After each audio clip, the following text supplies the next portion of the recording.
আপনারা অগ্নি যুগের সন্তান। আগুন হাতে নিয়ে ঢাকার রাস্তায় নেমেছিলেন, সারা দেশে নেমেছিলেন, নারায়ণগঞ্জে নেমেছিলেন। সেই আগুন হাতে নিয়ে দেশকে এগিয়ে নিয়ে যেতে হবে। গণভবনকে একটা জাদুঘর, এই ফ্যাসিবাদ বিরোধী জাদুঘর হিসাবে গড়ে তোলার জন্য কাজ চলছে।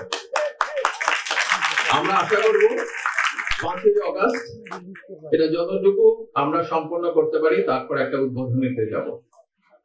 ওইটা হচ্ছে স্বৈরাচারের ঠিকানা। আমরা ওই ঠিকানাকে সংরক্ষণ করতে চাই, দেখাতে চাই যেখানে এই ফ্যাসিবাদ কিভাবে মানুষকে অত্যাচার করত, কিভাবে তাদের বিভিন্ন রকম পরিকল্পনা ছিল, সেটা বাংলাদেশের মানুষ এসে দেখবে। সেটার কাজ চলছে। আপনারা অগ্নি যুগের সন্তান। আগুন হাতে নিয়ে ঢাকার রাস্তায় নেমেছিলেন, সারা দেশে নেমেছিলেন, নারায়ণগঞ্জে নেমেছিলেন। সেই আগুন হাতে নিয়ে দেশকে এগিয়ে নিয়ে যেতে হবে।